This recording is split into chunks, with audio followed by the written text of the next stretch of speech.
What's going on, everybody? Welcome to another Inside the Horseshoe podcast. My name is Matt. Joining me over here on the right, and I'll pull up the little name. I'll give him some time to show his name. Got Alec here. Alec, how you doing? What's up, man? I'm good. Yes, still first in the AFC. Tied, but still first. Hey, that's all that matters. That's all that matters. I mean, I guess we can just be upset at the Seahawks for not getting a job done, because then you guys would have been first still. Yes, how? How did they blow that game? Like they were winning by 18 or 15, and then they go to overtime and lose? Yeah, what's his name? Freaking Derrick Henry. As soon as I said I might have to trade him in my league, he goes off for that big run. I'm like, he survived another week. Right, because I remember I wrote in our group chats, because you were like, I got to trade Derrick Henry. He's like, I don't know, maybe Derrick Henry is starting to slow down. Maybe it's the end. And then after that, 3 rushing touchdowns. Yeah. Yards just skyrocket. And it's like, okay, I guess he's not quite done yet. 41 fantasy points. 41 fantasy points is insane. It's insane. And then Aaron Jones. Yeah, Aaron Jones won me that game.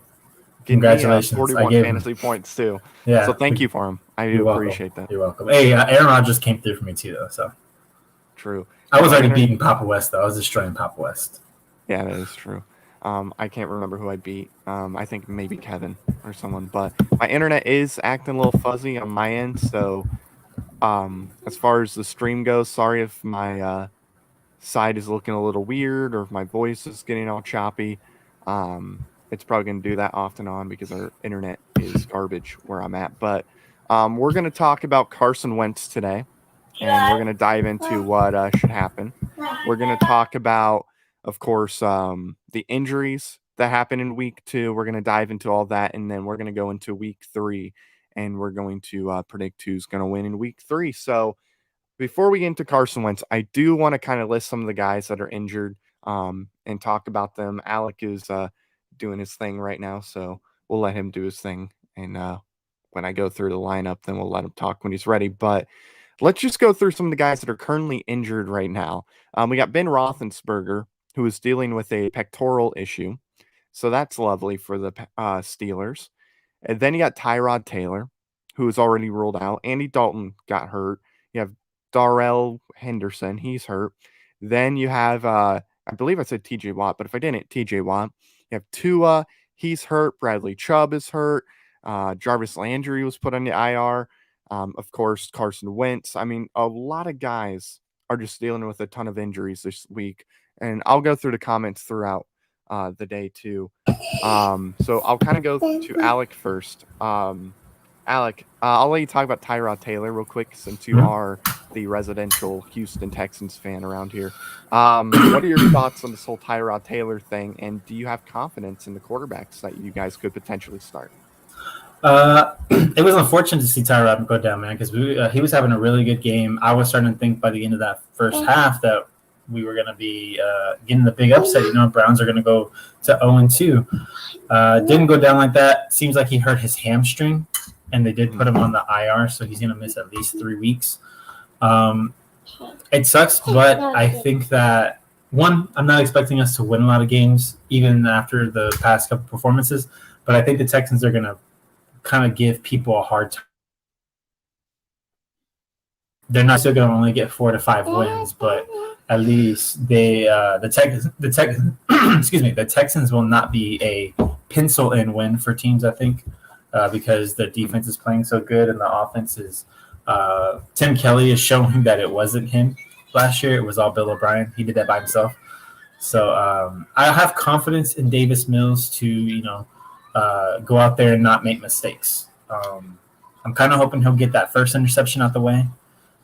Just kind of get that monkey off your back, and then just have a good game, because towards the end of that game, he was looking comfortable in the pocket. He seemed like he knew what he was doing, not doing it, not trying to do too much, not trying to be crazy, but just making sure not to make mistakes. So I have faith in Davis Mills if he's a starter. If they get Cam, cool. If they get I'm not really sure what other guys are out there, but whoever else, I mean, I have confidence because I feel like this coaching staff is legit. I don't think this is a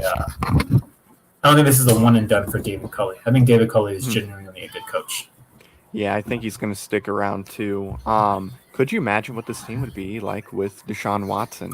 I mean, if he was starting, I mean, they literally look like they're a better team this year than they were last year, even though, they may not have like a 2-0 record or anything like that.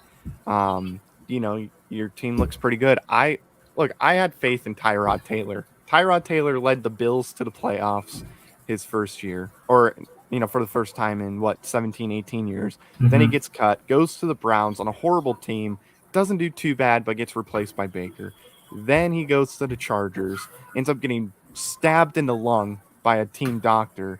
Then Justin Herbert takes over, and now he's in Mm-hmm. Houston. And then this is just again, David Unfortunate. Mills is going to take over, and then you're going to see, you're going to see Tyrod on like I don't know, maybe the Jets if they give up on Zach Wilson already. But who knows? Yeah. What's going on, Al Foxy? How you doing? Yeah, it definitely wasn't the greatest day ever. Um, for us, definitely wasn't great. Um, we'll get into Carson Wentz in a little bit, but it does suck for the Browns too, because Mm-hmm. I kind of want to get into Jarvis Landry IR, Yeah. because they don't have Odell now, they don't have Jarvis.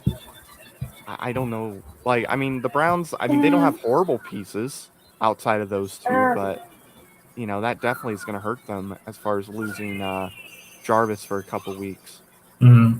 I mean, at Yeah. least they go up against the Bears next week or this week.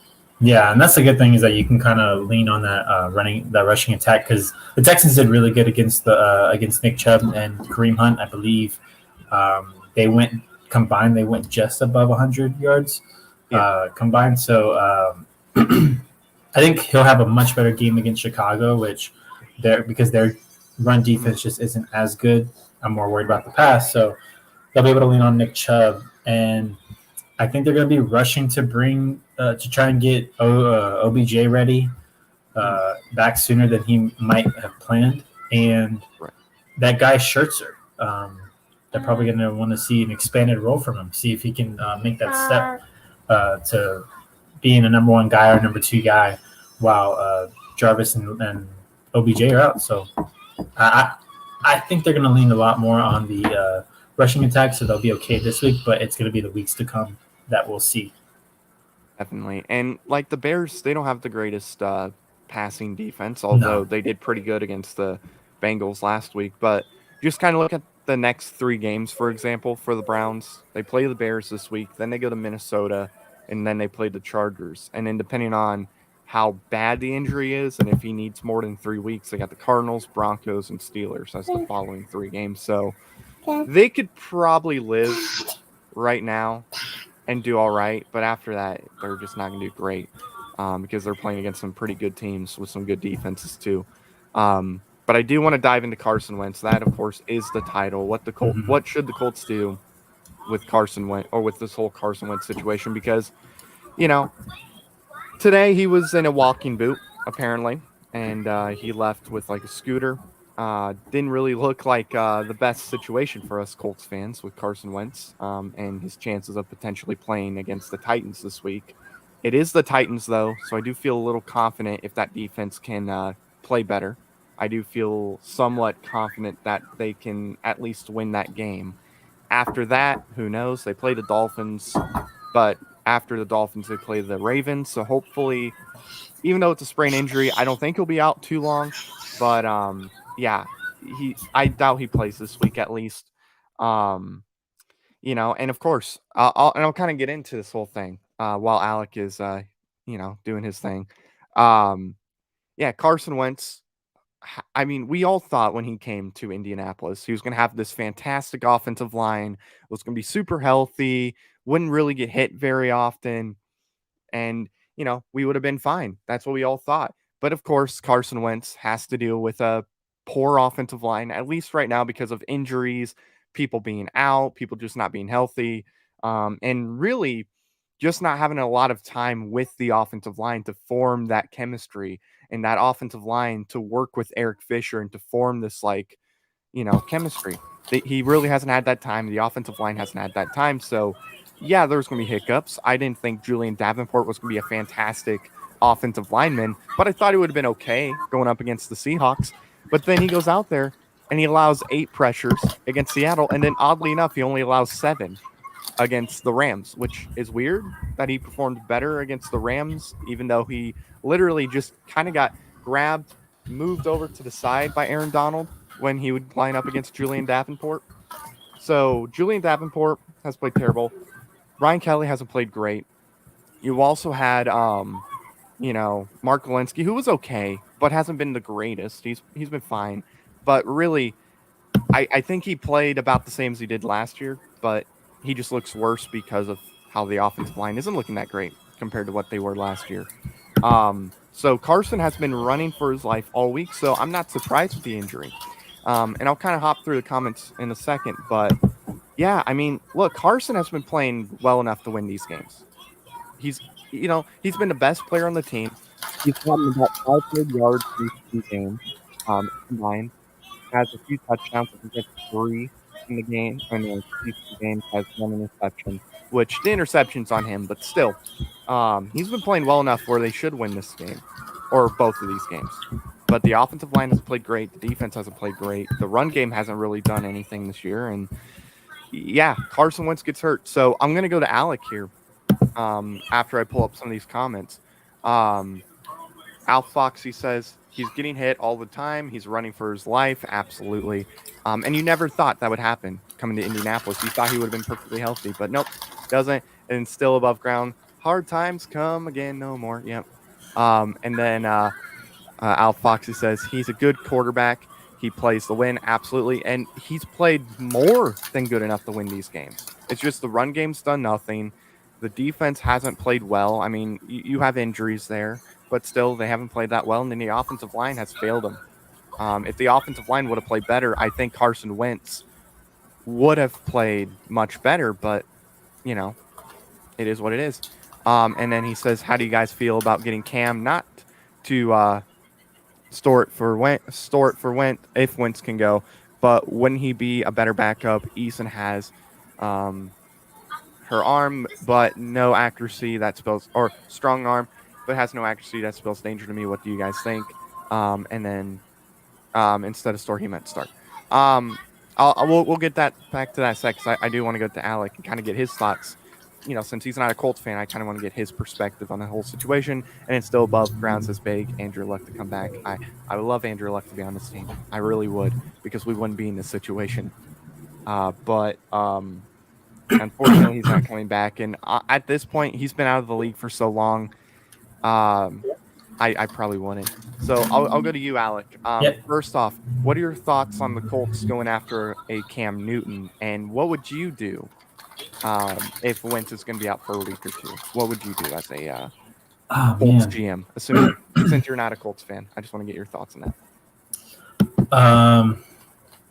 I guess the smart thing would be to bring in Cam or somebody like that. It'd be a great time to have Jacoby Brissett for y'all, for sure.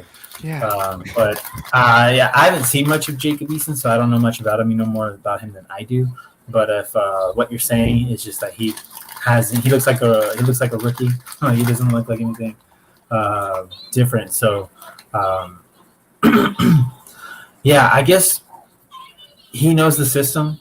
You got to trust your backup for a reason. He's there on the roster for a reason. Kind of got to have, especially a guy like Jacob Eason, who they drafted, I believe, right? Yeah. So, I mean, you drafted him for a reason. Have some faith in him. Just spend a little bit extra time in that film room. And like I said, Tennessee is kind of a good team, a good defense to kind of have your first start against if you're Jacob Eason. Their secondary is completely depleted. They spent way too much to get Julio Jones. They're really just they're really just hoping to outscore everybody this year. So this would be a good time to have that happen. And then also you got to find some way to get Jonathan Taylor up to that next level. I know you believe in him a lot. I believe in Jonathan Taylor. Like, he was my number one running back coming out of college last year, or the year when he got drafted. But I don't know, man. They got to really that running game has got to start kind of hitting its stride for sure. And then defensively, I think y'all just maybe a little out out of rhythm or out of just having gotten the chemistry together, because I know that defense has a lot of potential. Um, so, yeah, I think if the defense can step up, unlike they did these past two games, they step up, kind of focus on stopping Derrick Henry. You see what you can do if you can just stop Derrick Henry. You really just make life hell for Ryan Tannehill. So they got to get to Derrick Henry in the backfield, slow him down, make sure he doesn't have another 3 touchdown game. And I think the Colts have a chance to pull this out with Jacob Eason if they can find the right game plan. Now, if the Colts are playing the Texans, what would you want the Colts to do as a Texans fan? Sign Jeff Driscoll. There you go. I'll get to some of the comments real quick. Still above ground says sign Cam Newton, as they say in Texas, El Paso. And then Cody Felger's here. How you doing, Cody? Glad to see you here. We're just talking some football, having a good time. So for me, would I sign Cam Newton? The answer is a quick no. I wouldn't sign Cam Newton because you got to go through all the procedures with him. He's not vaccinated. And at that point, it's probably too late to even bring him in anyway because he probably has to, wait for a few days before he can even be a part of the roster. And then at that point, he's not really going to have time to really learn the offense. The offense isn't really catered to work for Cam Newton. You got to have the offense fit Cam Newton in order for for Cam Newton to succeed. You have to completely change it, and we're just, we're not there. And then Big Play Slay, how you doing, man? We're all doing good. Glad to see you here. But I do want to pull the available quarterbacks in free agency right now that the Colts could potentially go after. Don't know if they could even play because, of them probably not having enough time to learn the offense. Don't know if vaccinated, because it's probably different if you're vaccinated. They probably could get in there pretty quick as long as they're clear of COVID. But here's the guys that are available. Cole McDonald, Kenji Bahar, Robert Griffin III, Tyler Bray, Eric Dungy, Kevin Hogan, Jordan Tahamu, XFL legend, Blake Bortles, Jacob Dalinga, Ryan Finney, Jalen Morton, Phillip Rivers, if he decides to not coach anymore, Anthony Gordon, Matt Moore, KJ Costello, Devin Hodges, Duck Hodges, as a lot of people know him as, Case Cookus, Kyle Slaughter, Jake Ruddock, Kai Loxley, Danny Etling, Cam Newton, Clayton Thorson, Joe Webb, Jamie Newton, Alex McGough, Drew Stanton, Deshaun Kaiser, and if Alex Smith decides to come back, which would never happen, Alex Smith. So, yeah, I would rather not go with anybody that's available in free agency right now and just, of course, stick with, Jacob Eason as our starter for this week. And then, and that's assuming Carson Wentz is even playing, and then just elevate Brett Hundley to the active roster, make him the backup if Carson Wentz is going to be out. If not, then hey, it is what it is.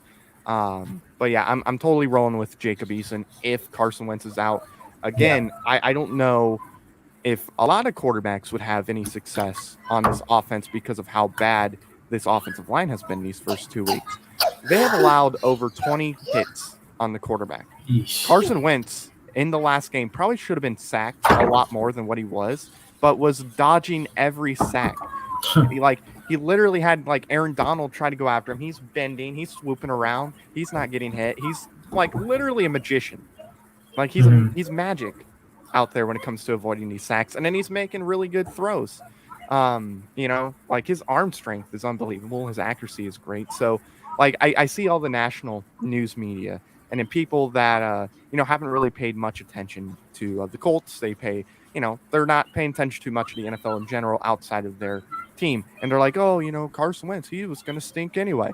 No, Carson Wentz has been really good in spite of what has been happening. Like I said, averaged about 500 yards in these first 2 games, has 3 touchdowns and a pick. Again, that pick is on him, but still, he's been playing really good football. If the run game was playing like it should have, if the offensive line was protecting like it should have, and if that defense was playing like it should have, Colts might be 2-0, or at least 1-1, because they might have lost to Seattle still, but they would have beat the Rams. And if Carson Wentz didn't go down in that game, there's a really good chance they win that game against the Rams, because they were only down 3. 2:47 left, I would have been totally fine with him. Mhm. I totally would have been confident in him coming in with a win. And then I'm not going to attack Jacob Eason. Jacob Eason came into a situation that you never want to be in.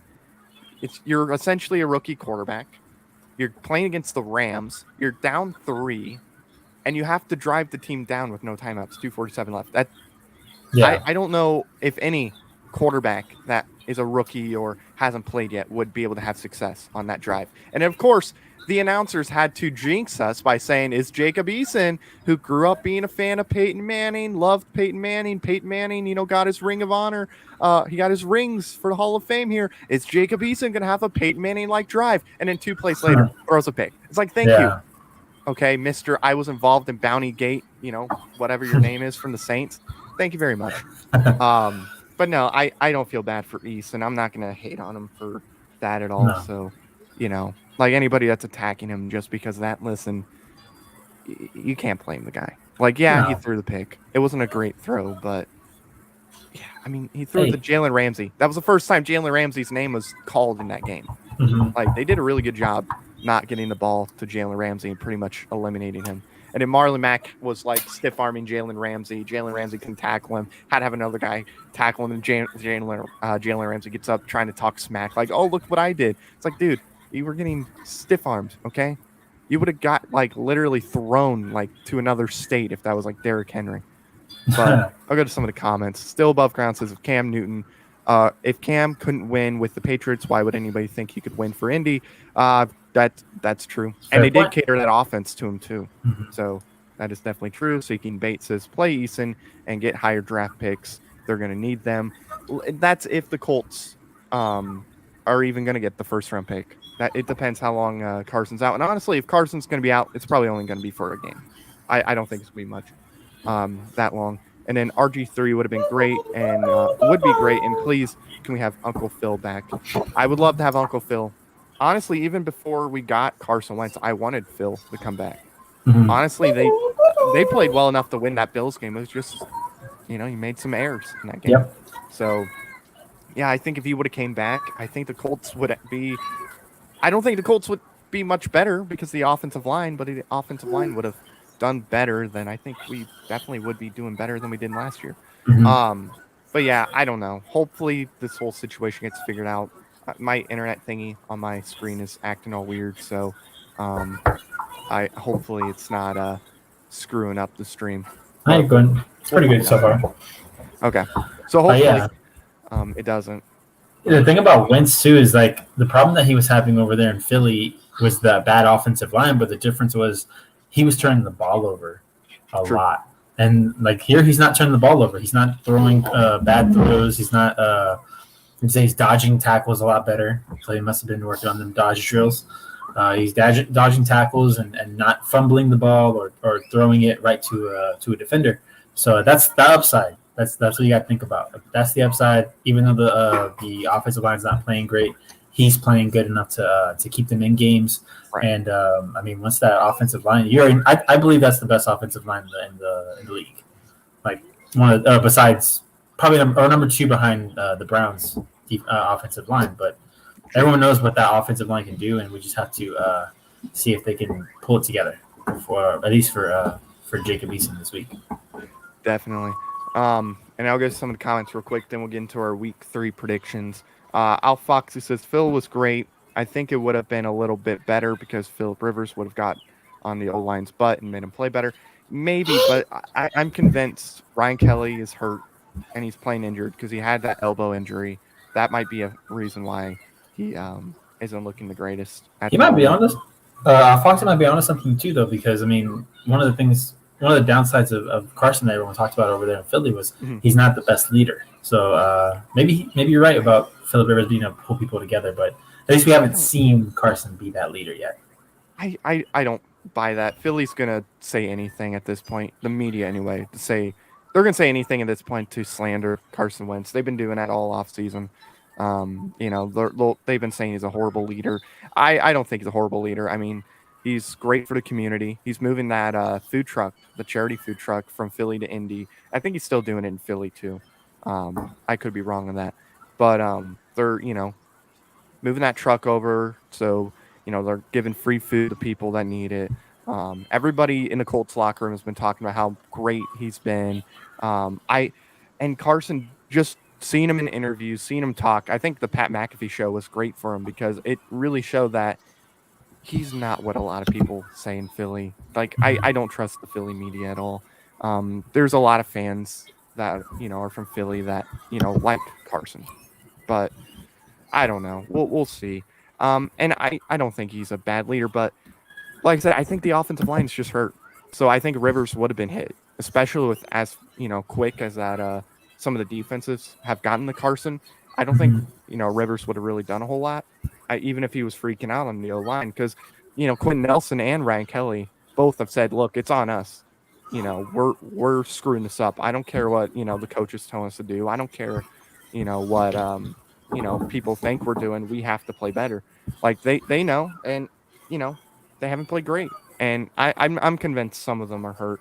I'm pretty sure Braden Smith was hurt in that game. That's why he didn't look great. Quinn Nelson's still dealing with back injuries. Fisher's just coming back from that Achilles injury. So I don't know. We'll see.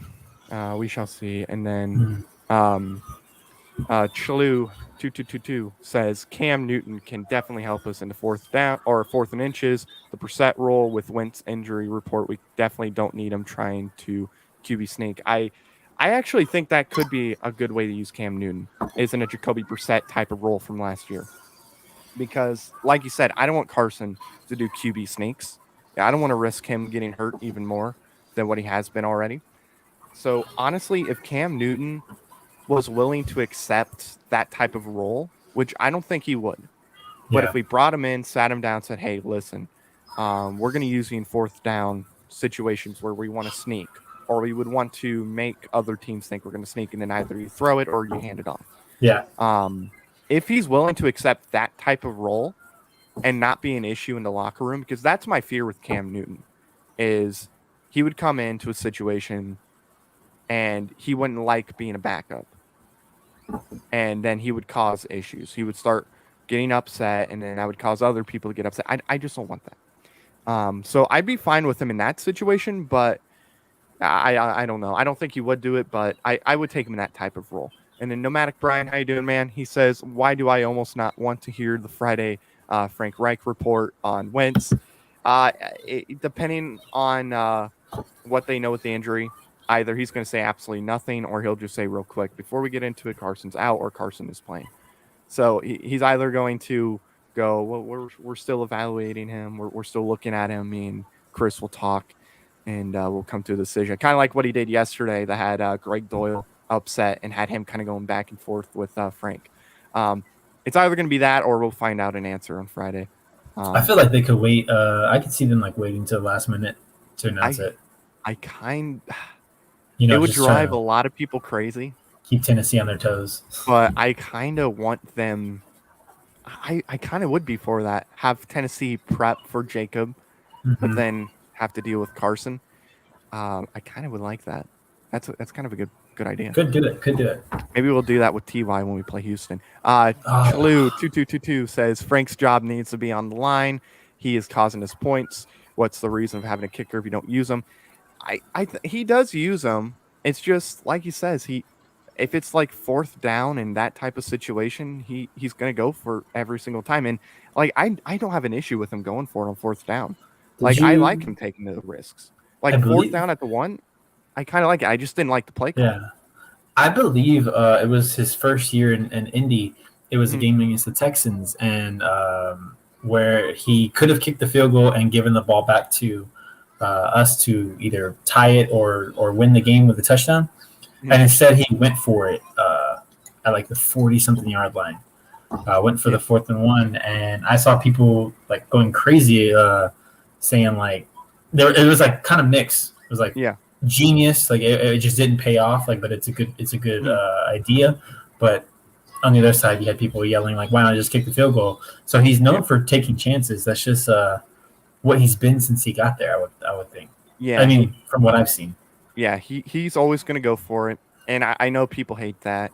And I know when you look at it, like, hindsight speaking, because I looked at it like this in the Buffalo game. It's like we went for it on fourth down, or we went for it on two, and we lost by 2 or 3 points in that Buffalo game. And it was like, oh, if we would have kicked the field goal, we would have won or went to overtime. It's always going to be 2020. So, and then like in this game, it's like, yeah, if we would have kicked the field goal on that fourth down and probably inches, then we would have been tied. But honestly, like I said, I just didn't like the play call that he had, but I liked him going for it on fourth down. Like I'm always a fan of it, as long as it's not like 4th and 10. Don't go for it in that situation. Yeah. But if it's 4th and 1 or 2, I'm fine with it. You got to take those chances. The Rams are they're a Super Bowl favorite. If you're going to beat teams like that, you got to take chances like that. So I never had an issue, but I understand why people were upset. But I'll tell you what, if they have another losing season, then yeah, I do agree his job needs to be on the line. If they have a losing season, I don't think that's going to be the case though. Yeah. I think they're going to, I think they're honestly going to go on a run. If not starting this week, it's going to be the following week is when they're going to go on a run. Still above ground says Philly fans booed Santa Claus, so you got to take what they say with a grain of salt.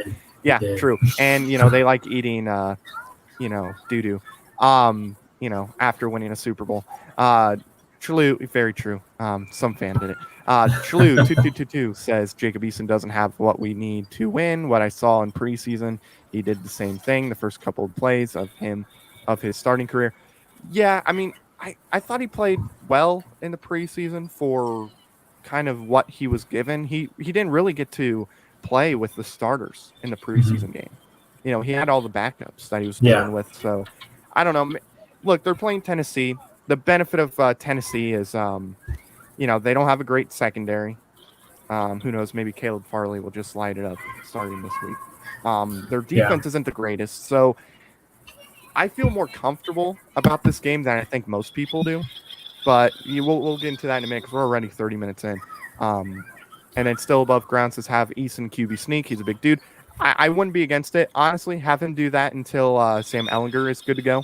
And then put Sam in and have him do those 4th down and inches or 3rd and 1s or something like that. I'd be fine with it. But, we'll see. And then True2222 says, what about Frank? No one is really talking about his play calling and his decisions not to kick field goals, which is what could be one of the reasons why we are 0-2. I mean, I've definitely talked about his play calling for sure. I mean, I'm not against him, like I said, going for it on 4th down. Hindsight, says, yeah, kick it. We go and we tie. But, yeah, like some of his play calling, I haven't been a fan of. Like, why run it 3 straight times when you're at the 1? Like, yeah, you ran it 1st down and goal at, I think, the 4, got 3 yards with Taylor. That I would have done play action on 2nd or 3rd down. And then 4th down, I would have snuck it because at that point, you got to think, if we go for it and don't get it, they have to start at the 1. Yeah. And now they're starting at the 9. And, it was kind of predictable to go, play action on 4th down. So I definitely was against them. Yeah, some of his decisions definitely played into us being 0-2.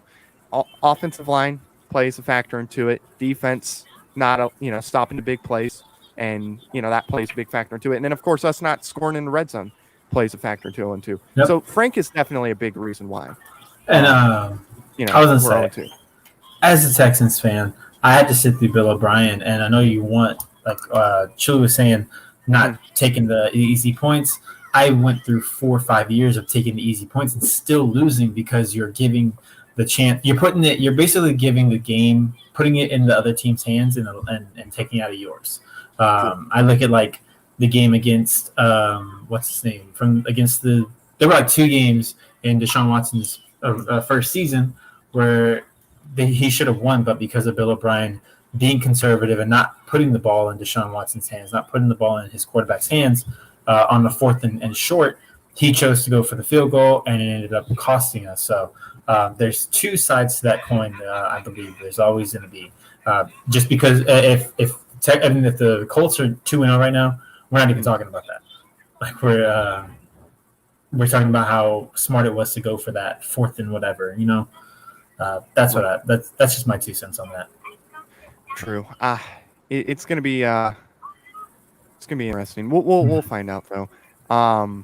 We'll see what happens. Like I said, I like Frank as a coach. I like he takes chances, but yeah, haven't been a fan of some of his play calling, and that's how I felt, for 4 years now. Yeah. So, he's had some play calling that hasn't been the greatest. That's definitely, something he's had an issue with, but he's still been a good coach. I mean, this is, Uh, again, a new quarterback for him as a, head coach. So, yeah, I feel like it's also too early in the season to get the seats hot for any coach yet. We should yeah, probably reevaluate this at week 4. But I mean, yeah, he would have to have a horrible season, I think, for Frank Reich for anyone to even consider, or for Jim Irsay to even consider letting go of Frank Reich, because I think he's been a good cog in this team. true. And like I said, I know I'm not a Colts fan, but I play him two times a year. We see enough of them. Right. True. And then going real quick to the comments, and then we'll hop into the schedule. Al Foxy says, "Do you think if we had Jacob Eason or Jacob Eason? Yeah, we have Jacob Eason. Do you think if we had Jacoby Brissett, we would have won that game? I think we would have had a better chance just because he probably, has he knows the offense better, or probably would know the offense better at that point because he's been part of that offense for you know quite a while. So yeah, I think we probably could have won that game with him, but as Chlu 222 said, Jacob Eason did, or Jacoby Brissett. What? I'm mixing the two. Too Jacoby close. Brissett did play the whole game, pretty much in the Dolphins Bills game, and Got he did not destroyed. look good. No. Yeah, he looked bad. So, I mean, I think he might have just because he knows that offense better, but I don't know if he would have given us a much better chance to win.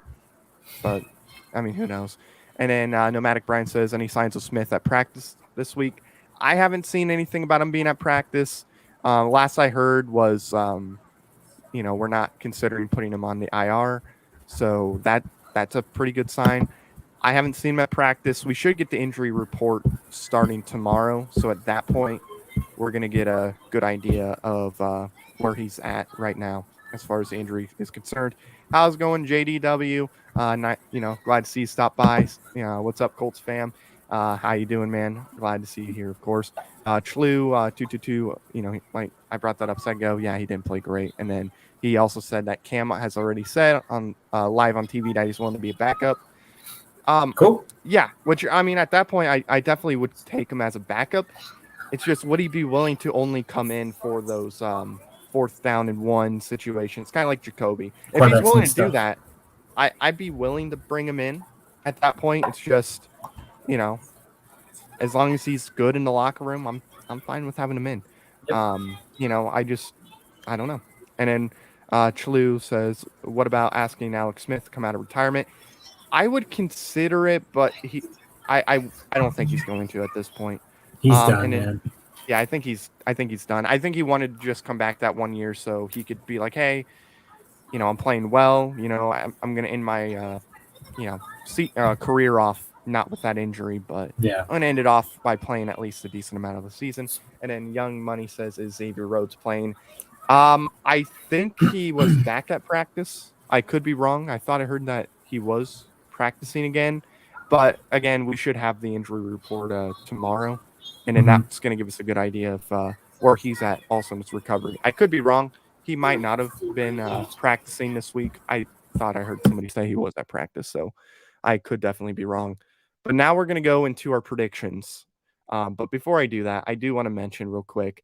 Did you see, Alec, the Saints roof caught on fire when they were working on it? You're muted, by the way. I'll unmute you. I can't unmute you. Only you can unmute you. There you go. All right. Yeah, I did see that. Crazy and kind of sucks, but yeah, the Superdome has had, I don't know, maybe it needs a makeover. They might. I think that's a great stadium, but yeah. I mean, it's just older, Like it doesn't look any different from what it did the year against the Colts in the Super Bowl, Like that year that they were there. Yeah. So I don't know, man. They might need a new stadium. Yeah, Saints Colts. Because I want one. I want one in the NRG. Man, I hate our stadium. Right. Hey, Super Bowl's going to Houston. What, next year? Let's go. I'll probably not be there. Or the year after, 1, 2. It's coming though. It will be there for sure. But I had to bring that up because I saw that. I think it was sent in our group chat, and Yeah, it's like they can't catch It's a just break, man.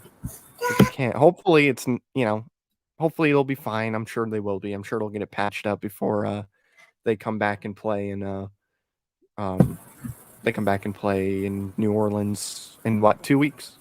I think is when they play. yeah. I feel like they'll have it ready, or at least they could be in New Orleans somewhere. Yeah, Hopefully they'll be back in the Superdome, but if not, at least they'll be back in New Orleans and not have to be playing in definitely Jacksonville. But yeah, I think that they can get it fixed pretty quickly. It didn't. I mean, it didn't burn the whole thing down. So true. Which that's good. Because that would have been awful. And then yeah, real quick, JDW says Jacoby gives you a chance to win every game, but he won't be the reason you win. True. he That is won't definitely lose you the game. yeah, unless he's hurt. Yeah, I don't think he would have thrown that interception, but there's no guarantee he would have been able Yeah, to get the ball downfield. that was the one thing about Jacoby that was really nice was when healthy, he doesn't normally throw a lot of interceptions. He's very safe. Mm-hmm. And with that much time left on the clock, maybe they would have won. But who knows? Who knows? We'll see. The team wasn't playing great as a whole. Even though I thought our defense played a little better, still wasn't all that great. So I do want to get into the next week, though. Let's get into the preview. Guys, make sure you leave in the comments below as we go through each game. Let us know who you think is going to win, and then we'll bring it up as we go through each game. So we're going to start off with the Thursday night game. It is the Carolina Panthers traveling to Houston to take on the Texans. I want to go to you first. Mm-hmm. What are your thoughts on this game, and who do you have winning this game? My thoughts are that seeing how the Texans handled Nick Chubb and Kareem Hunt this past week, I am a little bit more comfortable going against Christian McCaffrey. But we all know what Christian McCaffrey is. He's not just a running threat, but he's also a passing threat. He's a threat in the passing game. I do like what we're seeing from Lovie Smith's defense.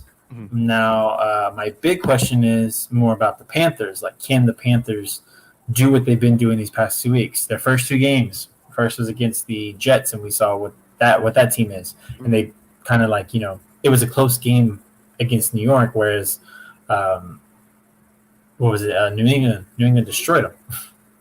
Yeah. So I mean, it's the Jets, but the Saints we saw are better defensively. Were better defensively against Aaron Rodgers the first week, and this past week couldn't get anything going, or couldn't stop anything, and couldn't get anything going on the offensive side. So I'm not sure if this Panthers team is legit yet, but if they have a really good showing here, I'll be willing to change my tune. But I'm gonna say the Texans pull it out in a short week. It's gonna be tough, but I'm gonna give it to the Texans. I think that we were on the verge of winning that game last week. All right. I'm gonna give the win to the Panthers. I just feel like the Panthers, not a Super Bowl contender, but I feel like the Panthers are legit. I feel like the Panthers are a team that definitely can make the playoffs. I think Sam Darnold is going to play well this year throughout the entire year. McCaffrey's back. I think McCaffrey is going to make a big difference for the Panthers. And, I think the Panthers are going to win this game. I'll go through some of the comments real quick. Still Above Ground says Panthers win. Al Foxy says the Panthers are going to win because Sam Darnold is on a mission to prove that he's a great quarterback. Panthers 26, Texans 21. I do agree it's going to be a good game because Thursday night games are always good. So I do think they're going to win. Panthers over Texans, and then the Panthers are legit. Alec is what Jacob says. Hopefully it's not my internet that's screwing up. We're about to find out. Okay, it's not my internet. Cool. I just wanted to make sure. You there, Alec? I am here. Okay. Here. I didn't know if it was my internet or not. But hopefully it's not. Hopefully we're good and the stream doesn't crash. We'll find out. We will definitely find out. I'm going to move on to the next game, though. I assume Jacob's taking the Panthers as well. I'm assuming. Hey, I will say this. It's going to be a close game. I don't think it's going to be a blowout by any means. These Thursday night games have been really exciting. Yeah. The debut of the season, and then last week's game, which I thought was going to be kind of a sleeper. But man, like that end of the game was awesome. So I'm hoping that we can at least show out and maybe we'll see like, hey, Thursday night games are fun again. Right. Yeah. I mean, I think it's gonna be a really good game. I don't think there's any reason to believe that it's gonna be a bad game. Christian McCaffrey is always a draw. Like you got to watch him play. If you get a chance to watch him play, watch Christian McCaffrey play. Yeah, and I like Lovie Smith. Lovie Smith has always been a good defensive-minded coach. So yeah, I think that's what they needed. A big name I'm glad we didn't see on the IR is Justin Reed, the safety for the Texans. He's already got an interception and a fumble recovery in the first 2 games. So he's on the road, I believe, to a Pro Bowl season if he can keep showing out the way he is. So could be a fun game on offense and defense. True. And then Goat says, should I drop McCaffrey for Wentz? Look, if you're going to drop McCaffrey in my league for Wentz, then go for it. But if you're not in any of the leagues I'm in, I would suggest to keep McCaffrey and maybe drop somebody else for Wentz for when he comes back. Because I think Wentz is going to play well. As the year progresses, I think he's going to be one of those quarterbacks that will be available in free agency for fantasy drafts. But he's going to jump up and his numbers are going to continuously improve because he's getting about 17 points a game right now. I mean, it's not too bad. It's not something you want as a, championship winning team in a fantasy league, but still, it's not terrible. It's a good backup number. Yeah, claim him on waivers if you can. I take him as a backup. I think those. I was gonna say if he's on waivers for these first couple, if he's this week or next week that he's gonna be injured, take him because you'll have your backup right there, and could depending on who your starter is, could overtake your starter. True, definitely true. Now we're gonna move on to the next game. It is the Indianapolis Colts traveling to Tennessee to take on the terrible Titans. I'll start off on this one. We're getting our teams out of the way right away, but that tends to happen when they're the first 2 games that are on NFL.com. So I can understand why people would pick the Titans. I totally understand it. Whatever. It's fine. Carson Wentz, odds are not playing at all. Don't know if Braden Smith is going to play. Offensive line hasn't performed all that great. Run game hasn't done well. And then the defense has been allowing big plays, which is something you don't want to see when you're playing a team like Tennessee. I'm still going Indy.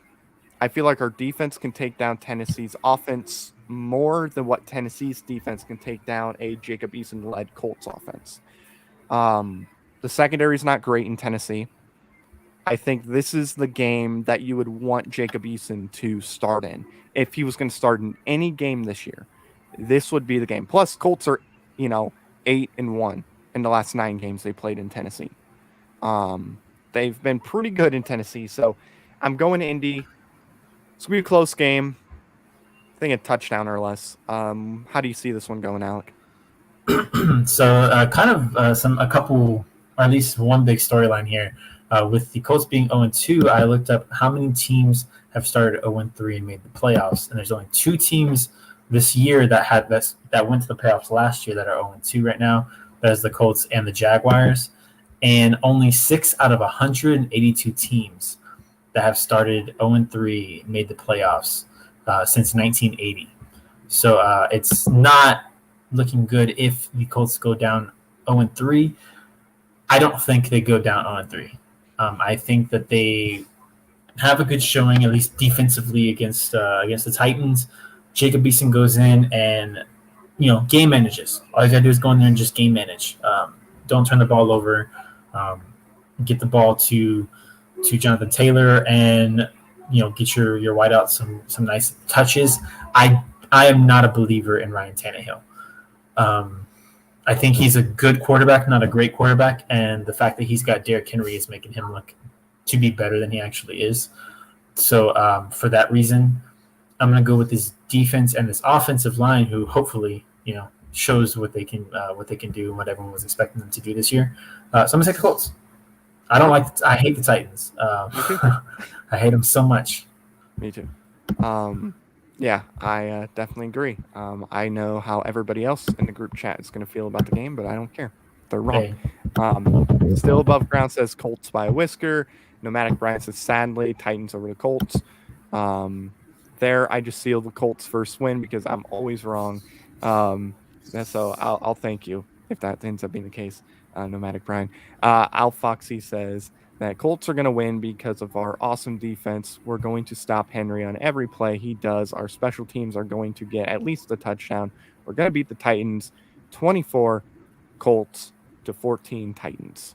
Yeah, then, this Titans defense is really bad, man. Yeah, it's not good. They've made 2 teams in a row look good. They might be legit, but they've just made 2 teams in a row look great on offense. So maybe they can make Jacob Eason look good on offense because I'm not a believer in this Titans team at all. Me neither.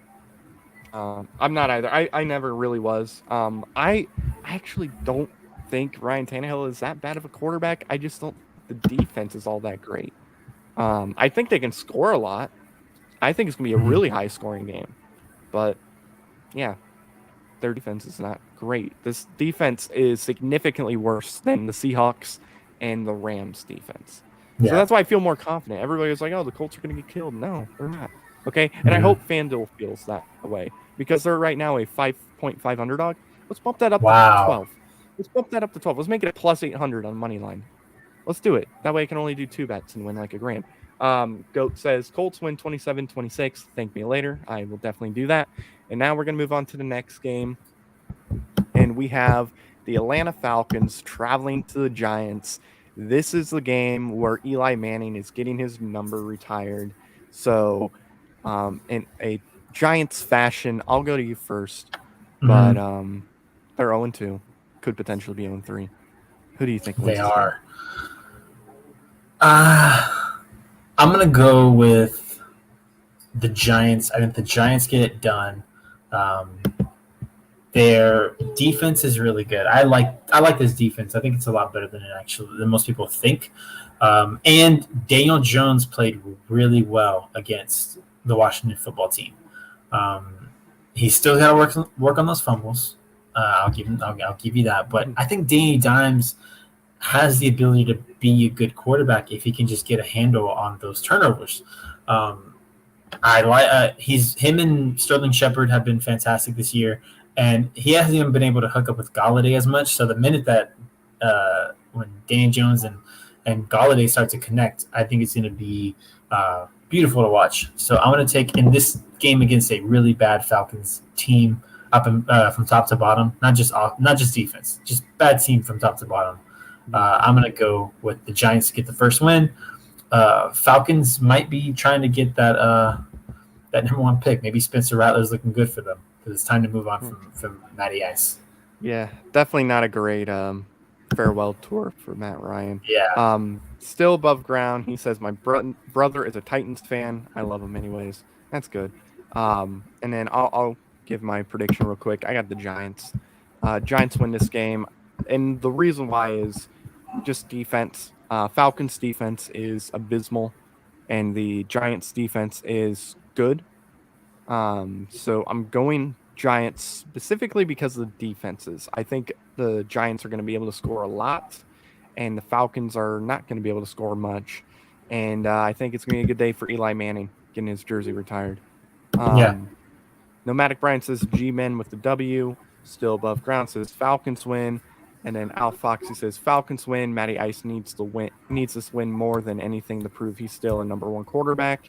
24 Falcons, 13 Giants. Definitely could be that way. These are definitely not great teams, so I can honestly see it going either way. But yeah, I just feel like the Giants are going to win, just defense speaking. Next game we're going to talk about, divisional matchup. It is the Los Angeles Chargers going up against the Kansas City Chiefs.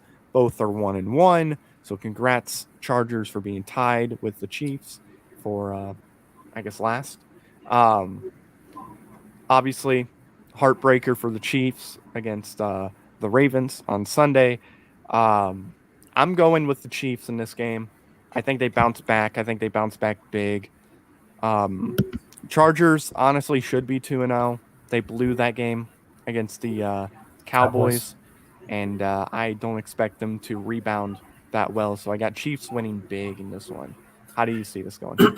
Yeah, I don't see Patrick Mahomes losing 2 games in a row. Not in September, when he was known for being Mr. September, undefeated in September. So I don't see him losing 2 games in a row. But there is a case that you could make a case that the Chiefs should be 0-2, just like you can make a case that the Chargers should be 2-0. You make a case that the Chiefs should be 0-2 because if Baker doesn't throw that interception in the fourth and the punter doesn't fumble the snap, we could be looking at a completely different kind of week for the Chiefs.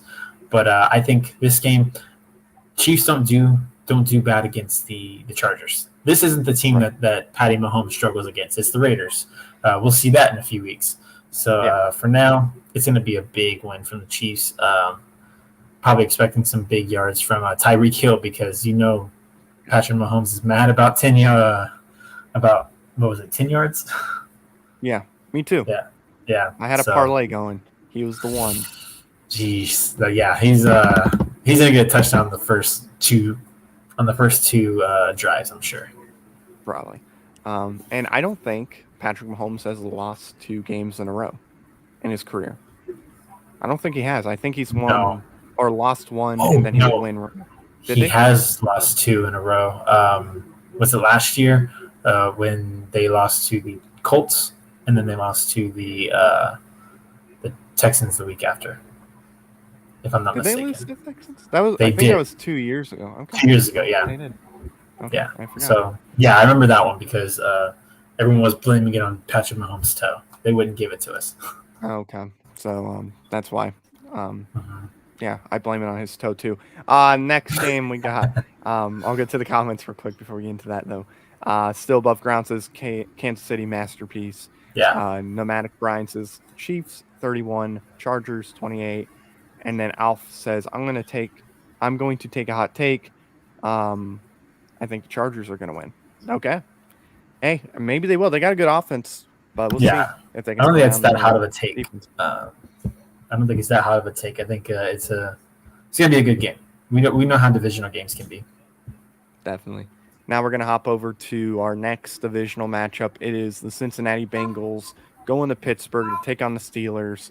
I believe whoever wins this game I guess it depends what happens with the Browns and Ravens, but potentially first in the AFC North since Steelers lost to the Raiders. So I'll go to you first. How do you see this one going? Oh man, I guess it kind of depends on Ben Roethlisberger. How's he looking after the injury? I'm going to take the Steelers, but that kind of hurt me this week. The Bengals still look like they're not there yet, but they're going to give teams fits. Joe Burrow is a good quarterback, and he's somehow that Bengals offensive line is holding up better than I thought it would be. So I'm going to take the Steelers, but in a very hard-fought game, probably on a game-winning field goal. You're right about the AFC North. They're all 1-1, so it really comes down to what happens this week with the Ravens playing. Who do the Ravens have this week? The Ravens are playing the Lions. So tied first. Yeah, and the Browns have the Chicago Bears. So we'll see who's leading in the AFC North, but I'm gonna go ahead and take the Steelers. I'm gonna go Steelers too, but it really depends on the injuries. Because if Ben Roethlisberger is out, then I think the Bengals win for sure. But if Big Ben's playing, and if there aren't really a lot of injuries on that team by the time they go and play Cincinnati, I think they beat Cincinnati. If they are dealing with a ton of injuries, I can definitely see Cincinnati winning, but I'll go Steelers for right now. But that definitely can change. Still above ground says go Cincy.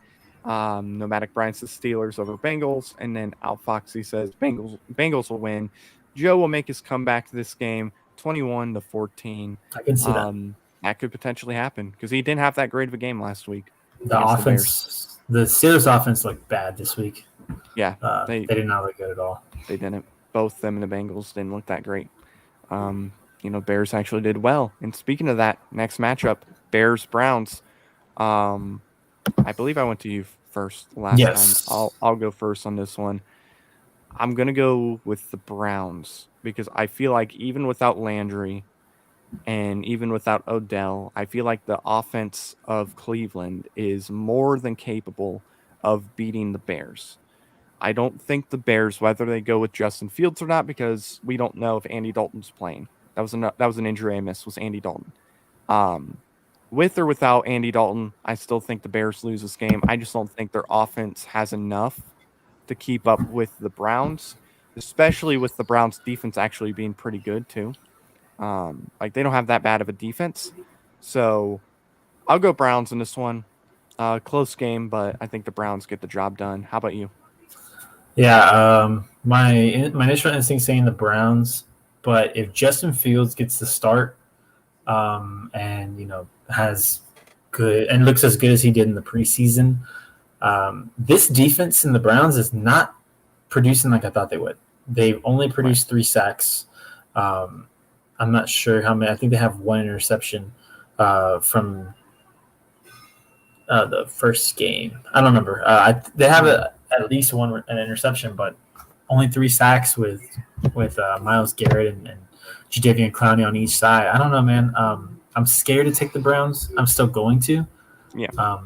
But this has to be a big game for Nick Chubb. Nick Chubb and Kareem Hunt have to look great because with Jarvis Landry out and most likely OBJ out, it's going to be it could be tough. And if Justin Fields is playing and starts to light it up, how do you adjust to that? I'm not sure.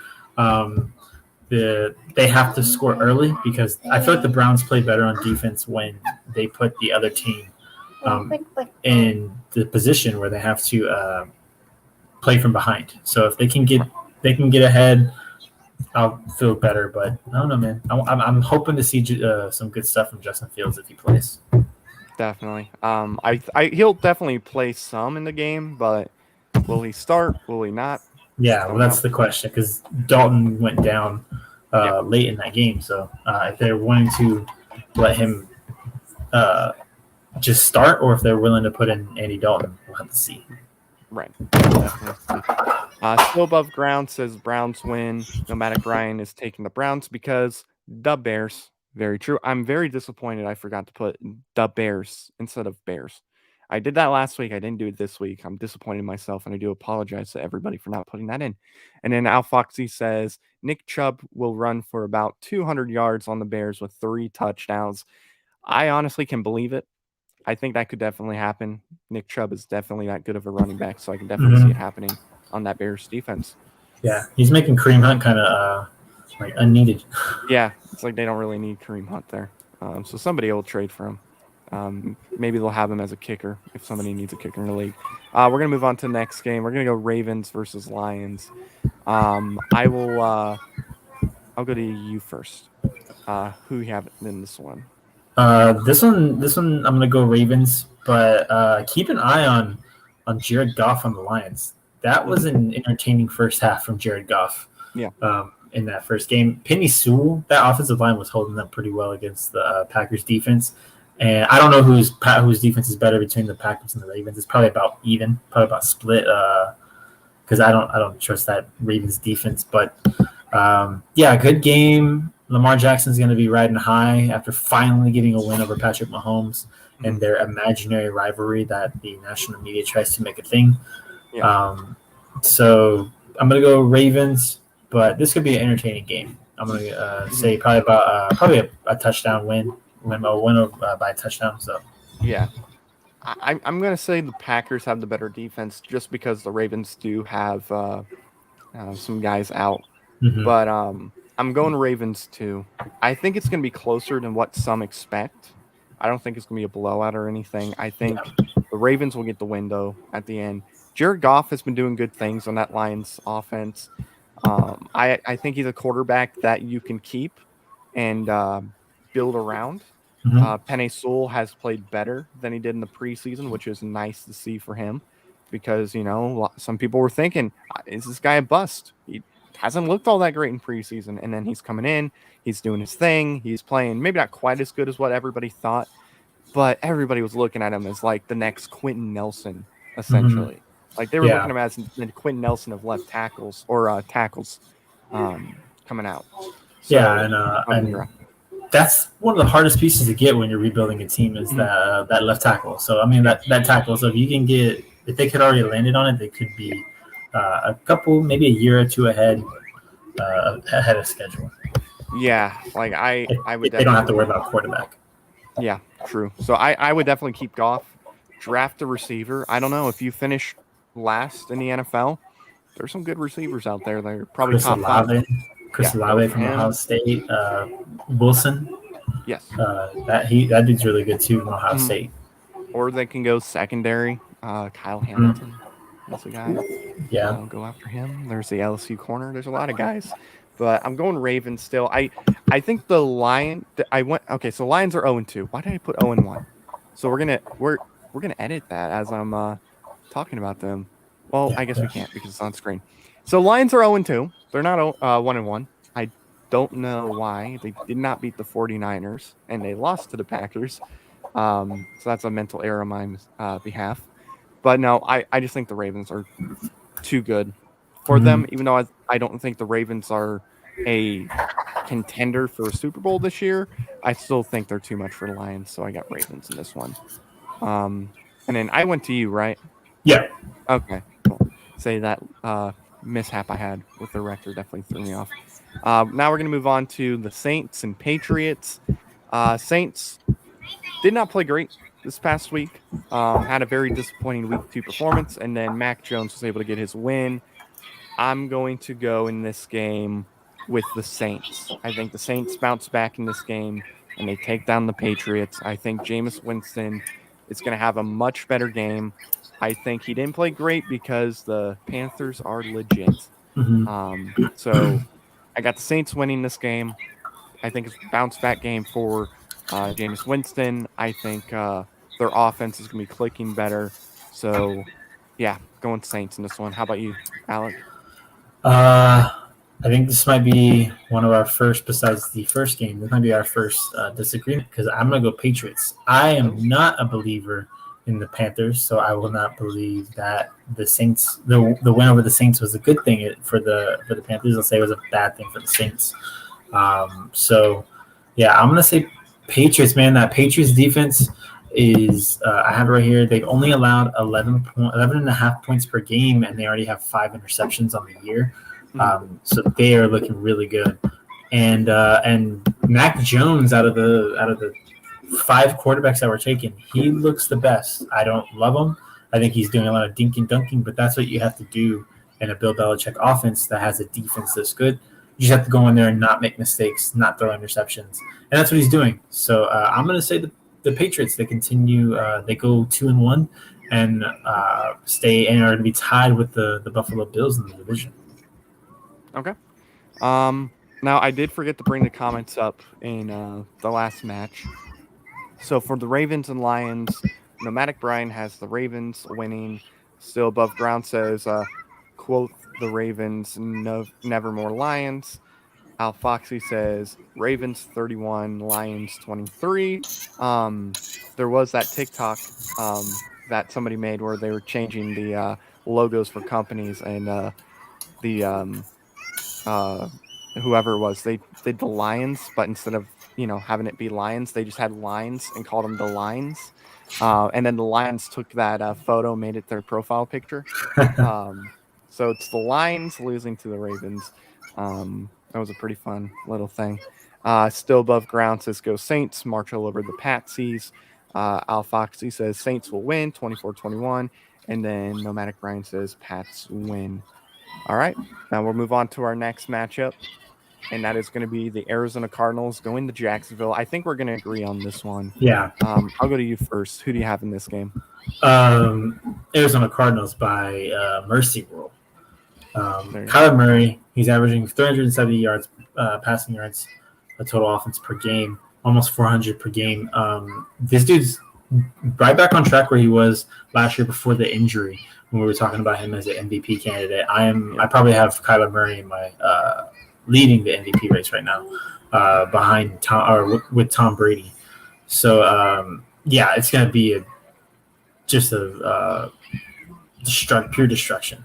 These Jacksonville Jaguars are nowhere near even competing for a top 10 pick. They are going to be in the top 5 for sure. Probably number 1 again, or they'll be competing with the New York Jets. So yeah, I'm going to say pure destruction, Cardinals. Okay. I'm also going Cardinals. Relatively easy. They should win this game with no problem. Expect Kyler Murray to be on the bench in the fourth quarter because of how big of a lead it is. And then that's also going to beg the question for Trevor Lawrence. He is tied with Zach Wilson with 5 interceptions.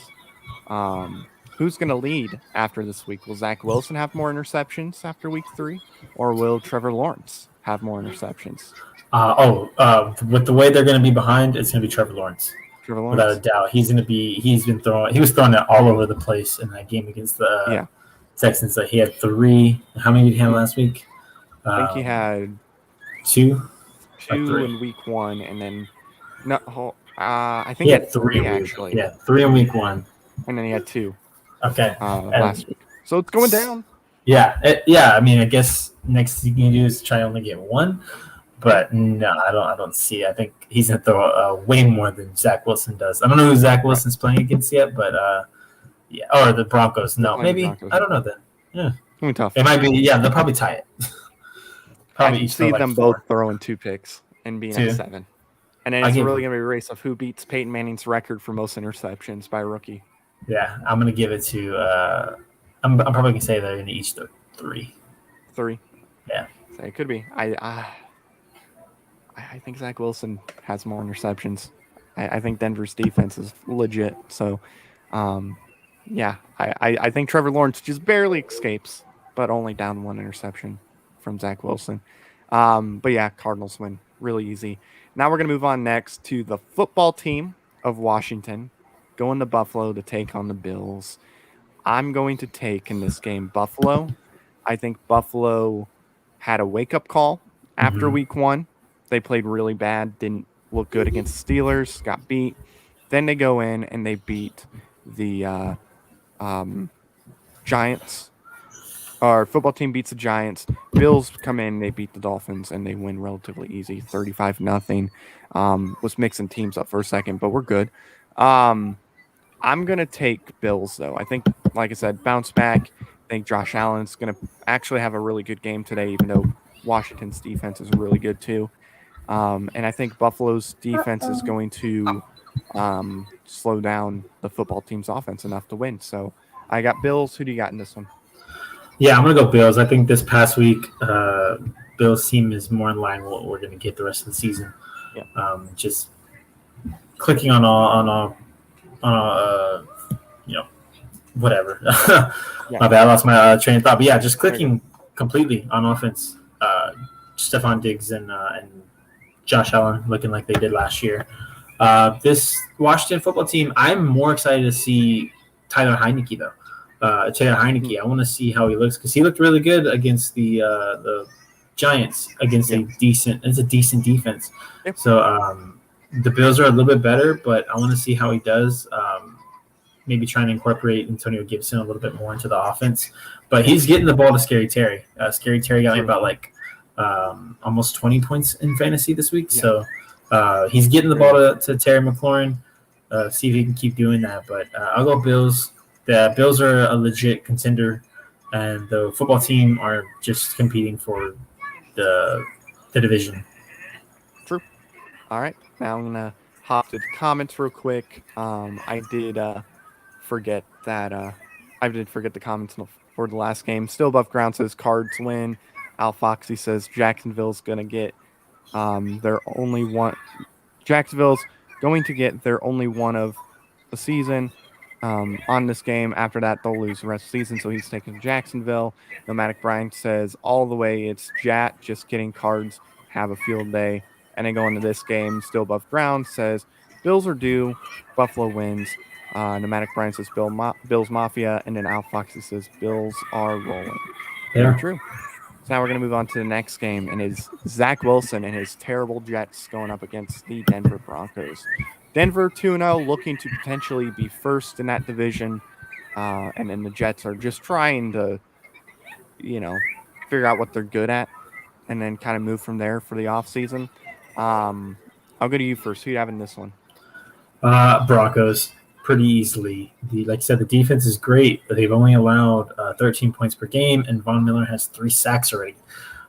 So liking this defense, Broncos are going to win this and go to 3-0 on the year. Stay tied with maybe the Raiders if they win their game, and keeping the Chiefs at maybe 3rd place. That'd be crazy if it does, or maybe even depending on the game against the Chargers, could be last place. Definitely. And I was just looking. We actually gained 2 more subscribers. We're at 432 at the moment. So thank you. It doesn't tell me who subscribed. I wish I could figure out who exactly subscribed just now during the show. But thank you to the 2 that subscribed. If you're in the comments, let me know, and I'll shout you out. But I'm gonna go Broncos. Relatively easy.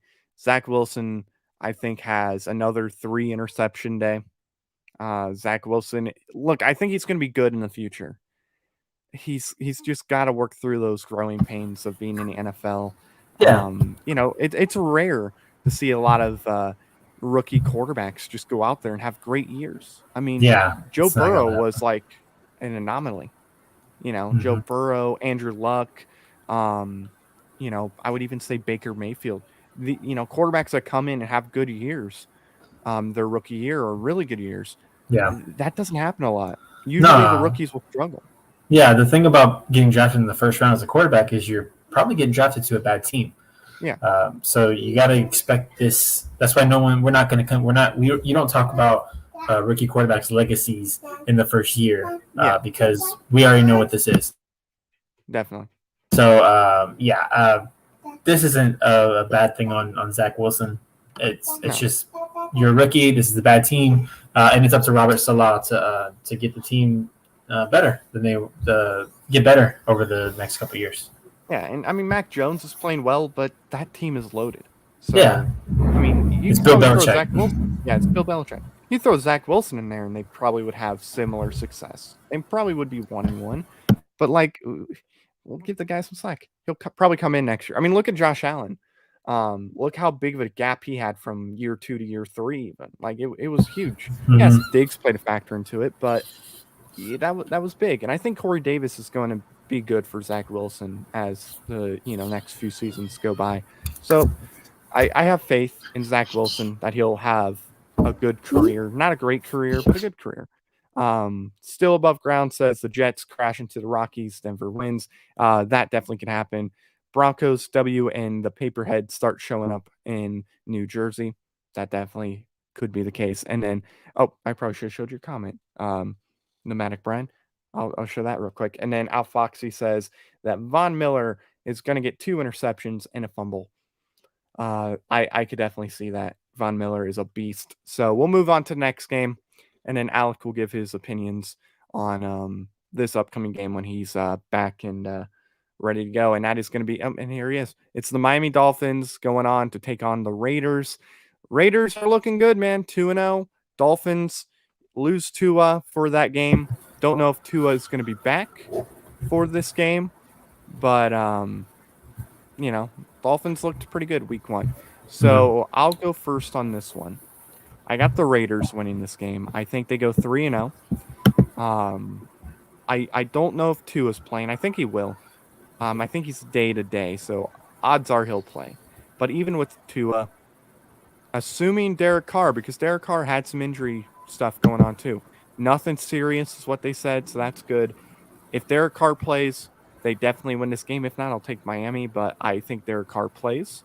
And I think Derek Carr is going to have a really good game again. That defense is playing much better than I thought it was going to be. And they beat the Steelers pretty easy, which I don't think anybody saw coming, especially the ones that picked the Steelers. I think they were like, oh, yeah, they'll beat the Steelers, but it's going to be a close game.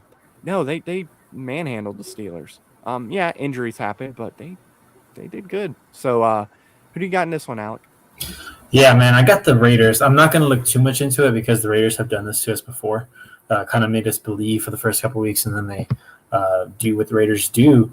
But with the injury to Tua, it's looking more like this is going to be a pretty easy game for the Raiders. Their defense is good, but again, I don't think it's as good as I expected it to be. I was expecting them to make a big leap in defense, and they just didn't look great against excuse me, against the Bills. Yeah, they just couldn't do anything against the Bills. So I'm gonna say Raiders. Darren Waller has a great year. A great week again. He's starting to overtake. George Kittle as the number 2 tight end in the league.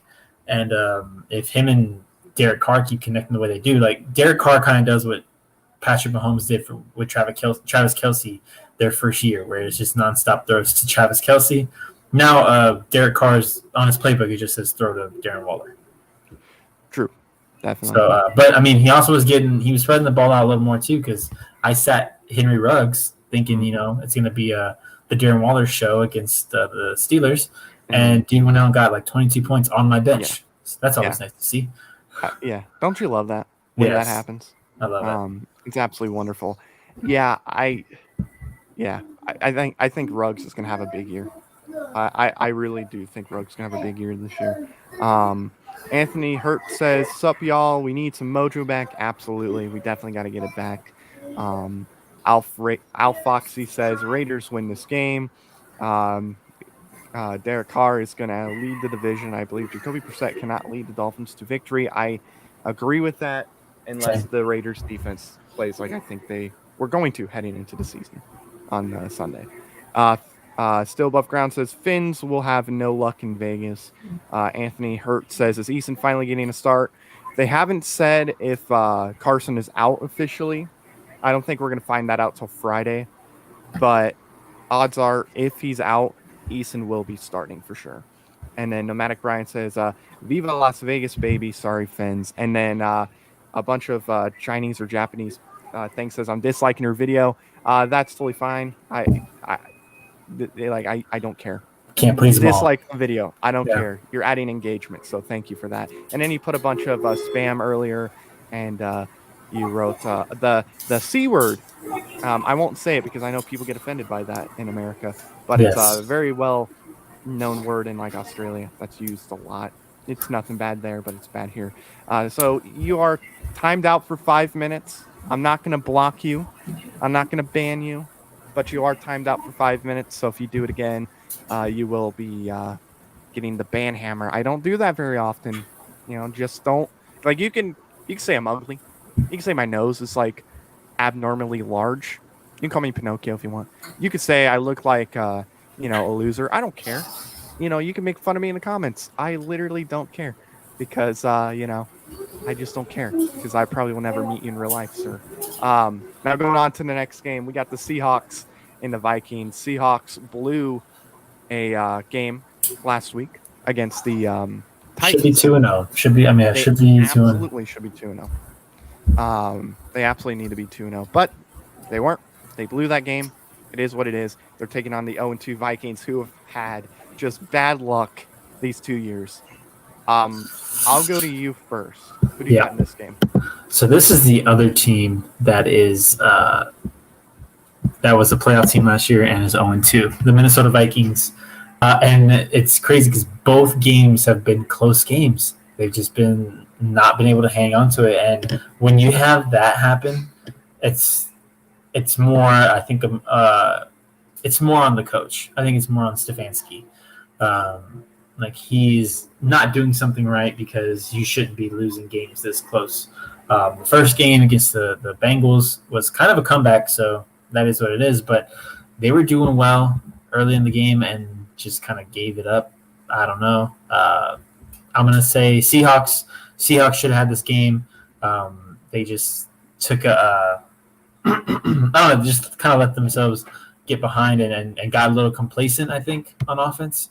We're just trying to run the clock out. And when you have a guy like Derrick Henry who can score very fast, it doesn't look good. So I'm going to say Seattle. I think Russell finally finds a way to get DK involved in the offense because that's another thing. We haven't seen him get involved in the offense. And if he gets involved, I think this is even more explosive offense. So I'm going to go with Seahawks. Vikings fall to 0-3, the dreaded 0-3.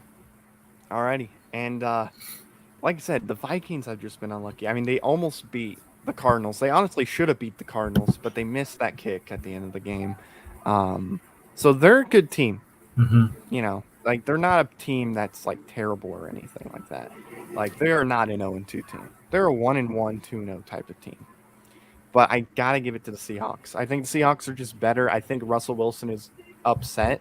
I think that entire team is upset after Sunday, and they're going to, like my dogs, kind of run into the game, and they're gonna get the W. So I got Seahawks winning this game. I'll go to the comments real quick. Anthony Hurt says Eason needs some experience. Why not now? I agree. I think he does need some experience, but again, it just depends. If Carson's good to go and he can play, I would much rather go with Carson just because it gives our team the best chance to win. But if he's not good to go, then we should go Eason and then just move Huntley up as the backup. Or like somebody said earlier, maybe get Cam Newton to play that Jacoby Brissett type of role if he's willing to take that type of role. But we'll find out. But yeah, I do agree. I think Eason does need more experience. And then Al Fox says, everybody, we need some positive vibes. Oh, I mean, like I said, you know, if anybody says anything like, you know, your hat is stupid or something, I don't care. People can talk smack about me. Like I have like no emotion. I'm like non-human in that way. So yeah, nothing's really gonna hurt my feelings. But if the guy in a few minutes decides to comment more stuff, yeah, he'll get banned. And I consider banning him anyway because of the profile pic. And hopefully YouTube doesn't give this channel a strike because of that photo. I hope not, but we'll find out. Still above ground says still above ground says Hawks win. Al Foxy says I think the Vikings can win this game if their defense plays well. Very true. They definitely can. As long as the defense plays well. And then Nomadic Brian says I'll roll the dice. The Vikings win. Hey, I think they definitely can win this game. They're a good team. They definitely can win the game for sure. Now we're going to move on to our final 4:00 game before we get into the Sunday and Monday night game, and that is the Tampa Bay Buccaneers and the Los Angeles Rams. I have no idea why this is not a night game. I would honestly put this as a night game over our Monday night game that we'll get into in a little bit. I understand divisional matchup, Eagles, Cowboys, they hate each other. I don't care. Make this a 4:00 game.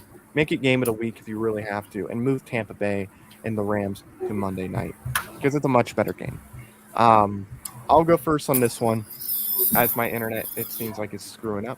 Connections unstable. That's what it says. Oh no. I got this is tough. This is gonna be a great game.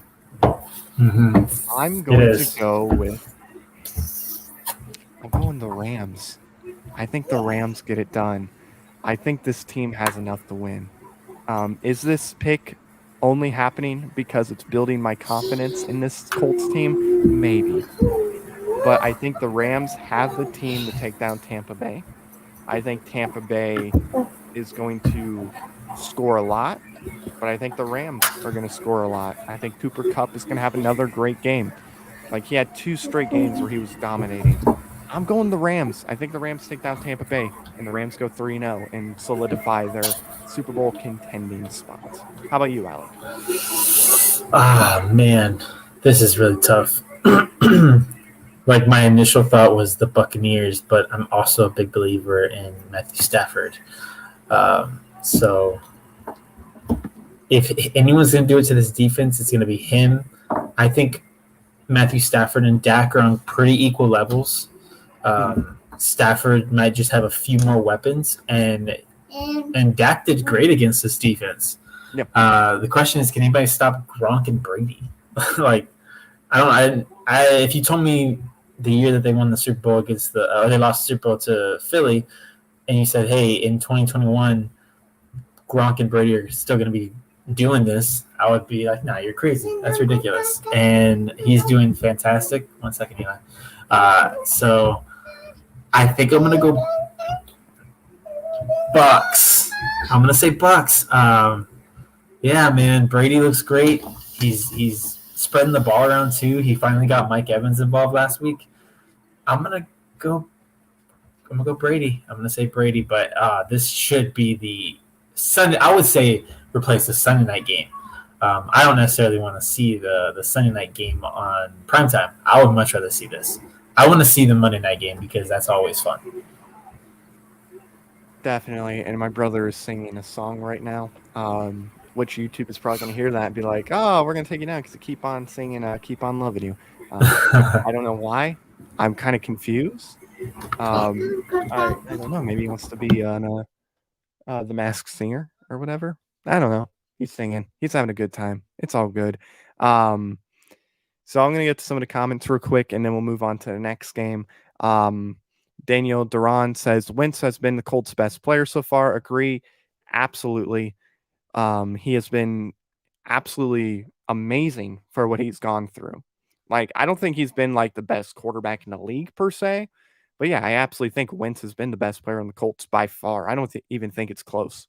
To be honest, I think Wentz has been absolutely dominant for what he's been given. I think if that offensive line would have been what we expected it to be going into the year, yeah, absolutely. Wentz would honestly, I think Wentz would be in MVP conversations. I think he's that good. And the run game would be much better too. So yeah, I agree with you. And then still above ground says go Rams, sink the Bucks. Definitely. And then Dabney Offerman says 100% agree with the Wentz comment. He says might be a tie between Pittman Jr. and Wentz. I would still give it to Wentz because Pittman had the game this week where he played like really good. He had 123 yards in this game, but week one really wasn't much of a factor in that game. Mostly Pascal in week one. Yeah, Pascal. Honestly, Pascal I would put a little closer, but I think Pittman's going to jump ahead of Pascal as the year goes on because Pittman wasn't really used in that game against the Seahawks. Yeah. I think he's going to be used a lot more as the year goes on. So Pittman will definitely be our number one receiver, but I think Wentz has been the best player on the Colts so far. And then Nomadic Brian says Bucks and Brady edge out the Rams 33-30. Definitely can happen.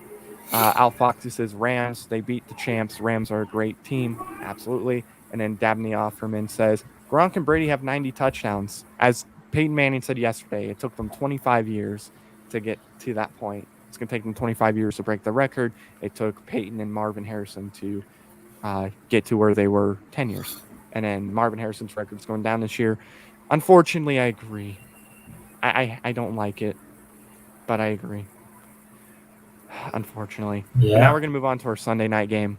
It's the Green Bay Packers going to San Francisco to take on the 49ers. Forgot the verses in there, but that's okay. Packers have a big win yesterday, looking like what we thought they were going to be coming into the year. Turns out, Aaron Rodgers not sabotaging the Packers organization. Just had a bad game week one. And then the 49ers have been looking really good too. So I'll go first on this one. I got the Packers in this game. Very close game. I think Rodgers is going to have another MVP-like game. And there's more spam in the comments. That's awesome. Just lovely. Hey, at least they're not putting words. But I do like your profile picture. I'm going to have to block you, though. Sorry, Mr. Kim, but I got to block you. No offense, you're just spamming. Bye. Just don't spam, guys. Yeah. I'll just kind of throw this out there before I get to you. The only way that you'll get banned on here is if you spam, you bring up private information about anybody, whether it's somebody on stream or just anybody in general. Now, if you're giving away your phone number, which I doubt that would ever happen, that's one thing. But still, I'll probably ban you for that. That way you don't get a bunch of calls. So spamming, personal information, and just repeat insults to any of the other guests that I have on the channel. I don't care if you go after me. That's totally fine. Come after me, attack me, whatever. You attack anybody else that's on stream, you're out here. So thank you for commenting because odds are your comment just helped reach us out to more people. So I do appreciate that. But don't spam. Don't spam or put personal information, even though you didn't put personal information, unless it was in I'm going to assume Chinese. Don't put personal stuff. Don't spam. Then you're good. Now I'll get into my prediction. Like I said, Packers, I got winning this game. I think Packers win very, very close. Rodgers is going to have a really good game. Aaron Jones is going to have another really good game. And Devontae Adams is going to have another really good game. And then we'll go to Alec next because he just got back here. Perfect timing. So sorry about that. No, you're good. You're good. But who do you have in this game? I think I'm gonna go the opposite way again. Okay. I know Brady, put up touchdowns this past week, but it was the Lions with that very pitiful defense. That second quarter, it was like Goff ran out of everything that he could give. Yeah. So I'm gonna say this 49ers team, I don't necessarily love them on offense. I think they don't know what's going on at the running back position. But I think this defense is going to give fits to Aaron Rodgers. And if they're going to cause as much trouble as the Saints did, does he throw more picks like he did that first game? I'm going to go 49ers in this game in an upset on Sunday Night Football. Okay. Awesome. And then we'll go to the comments in just a second. Just checking some real quick. Okay, cool. So, Nomadic Brian is taking the Packers in this game. Al Foxy is taking the Packers as well. And Still Above Ground is taking the Packers. So we got a clean sweep when it comes to the Packers versus 49ers in the comment section. And then Dabney Offerman says, question, how many sacks will the Colts have on Tannehill? How many yards rushing will Henry have? I'm going to say Henry has about 100 and... If the defense plays like they have been and allowing big plays, Henry will have 200. But as long as they play smart, don't let Henry do his thing, because that's obviously the thing our defense is going to be focusing on coming into this game is Henry, stopping Henry from doing his thing. I think Henry will get about 110 yards with a healthy defensive line. I think it's about 110 yards, and Tannehill will be sacked, I'll say twice. I think Buckner is upset. He's angry. He's going to get at least one sack. I think somebody else is going to get a sack too.